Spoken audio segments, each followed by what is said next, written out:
প্রচণ্ড বৃষ্টিমুখর সকালের মধ্যে রয়েছি। বাইরে এমনিই বৃষ্টির একটা ঝমঝমে আওয়াজ, শব্দ। তাছাড়া এখন চতুর্দিকে বহুতল বাড়ির ছাদগুলোর উপরে একটি করে টিনের শেড লাগানো থাকে। সেই টিনের শেডের উপরে বৃষ্টি পড়লে বৃষ্টি তার ভেতরের সঙ্গীত মুখরতাকে যেন নতুন করে ফিরে পায়, সে আরও অনেক বেশি তীব্র হয়ে ওঠে, কখনো কখনো অনেকটা কর্কশ হয়ে ওঠে। যাই হোক, সেই বৃষ্টি মুখরতাকে সঙ্গে নিয়েই আমরা কবিতা পাঠের মধ্যে রয়েছি। অপ্রকাশিত কবিতা পড়ব। অরুণ মিত্রের দুটি অপ্রকাশিত কবিতা।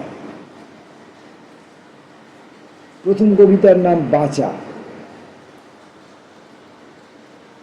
আমি একটা একটা করে পাথরগুলো গেঁথেছি।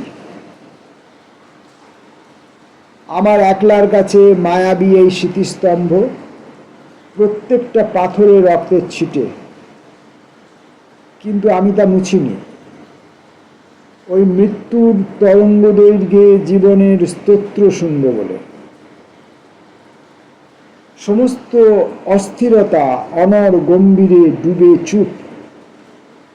সেই মুহূর্ত থেকে আমার 10 আঙুল দিয়ে যন্ত্রণা ছাপিয়ে আনন্দ মূর্তি গড়া, এই আমার কাজ। যদি কেউ বলে এ এক তুচ্ছ জীবনযাপন যা এক ফুঁয়েই উড়ে যাবে, আমি চুপ করেই থাকব। আমি জানি আমার 24 ঘন্টার রক্ত ঝংকারে এই আমার বাঁচা। অরুণ মিত্রের অপ্রকাশিত কবিতা। দ্বিতীয় কবিতাটি কাঁদো রাত্রি। রাত্রি যদি কাঁদে তাকে কাঁদতে দাও, তার কান্নায় বেজে উঠুক যত তন্ত্রী। ছেয়ে আছে ভালোবাসার শরীর, পরীর ডানা মেলে দিক সে হাওয়ায়। রক্তিম প্রহর খুঁড়ে খুঁজুক কোথায় উন্মুখ জন্ম। গ্রাম ও শহর ঘোরে অবিরল ফটিক জল ফটিক জল। কয়েক ফোঁটা বৃষ্টি দেবে এমন কাজল মেঘ কই। রাত্রি তুমি ওই হা হা শূন্য জুড়ে কাঁদো। তোমার চোখের জলে মুছে দাও খরা। সব ঝরা পাতা ভেসে যাক, সব কান্নায় ভাসাও মাটি। রাত্রি তুমি আমাদের বাঁচাও। এখন সেই কাজটা চলছে, যদিও রাত্রি নয়, সকাল। সকালেই আকাশ কেঁদে চলেছে এবং আমাদের শুষ্কতা যদিও এখন নেই টানা বর্ষার মধ্যে, আমাদের সিক্ততাকেই আরও অনেক বেশি করে সিক্ত করে তোলার আপ্রাণ চেষ্টা চালিয়ে যাচ্ছে বর্ষার আকাশ।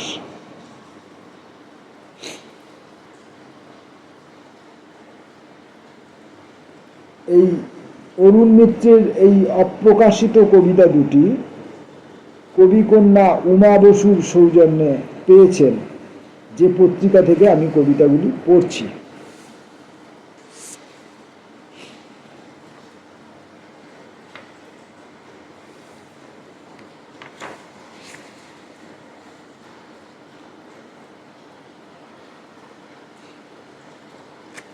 এবার পড়ব বীরেন্দ্র চট্টোপাধ্যায়ের অগ্রন্থিত কবিতা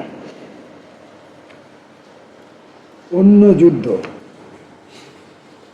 যুদ্ধ আছে, যুদ্ধ থাকবেই, যতদিন না এ পৃথিবী থেকে শোষণ শাসন ভয় একেবারে মুছে যায়।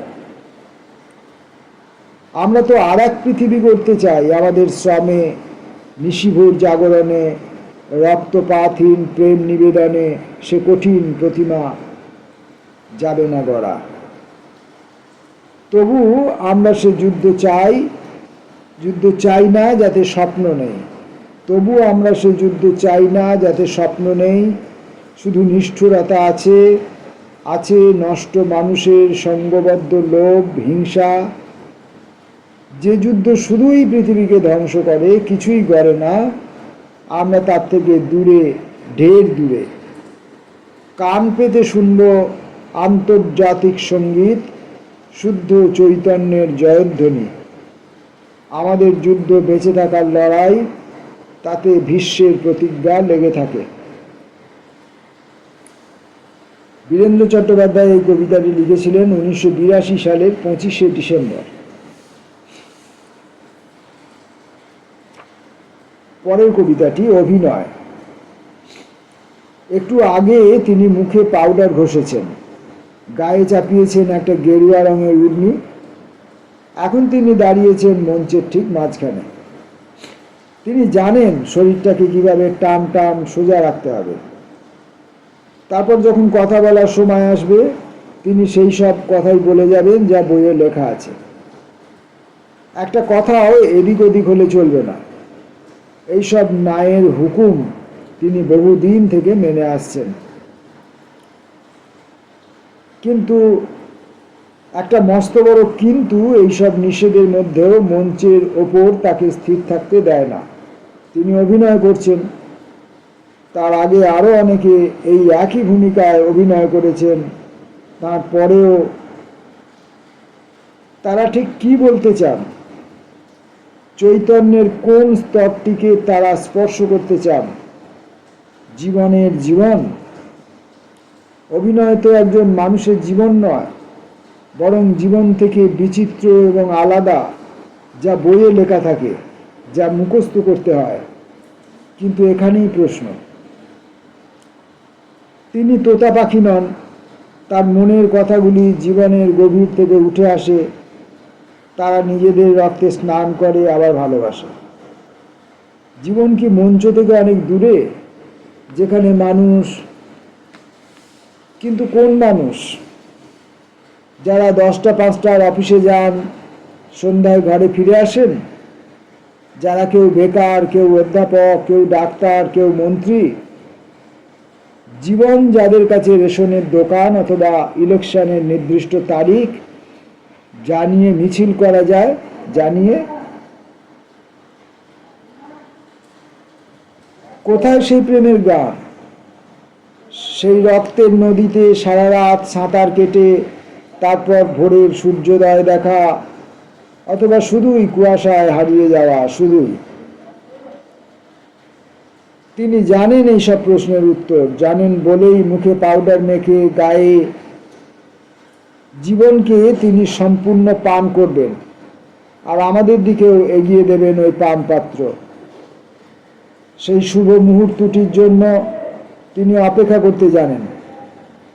যদিও তার অস্থিরতা থেকে যায়, যা শিল্পীর স্বভাব, তবু প্রতিদিন, প্রতিটি মুহূর্ত তিনি নিজেকে প্রস্তুত করেন এই রঙ্গমঞ্চে দাঁড়িয়েই সেই মানব জীবন যাকে আবাদ করলে সোনা ফলে।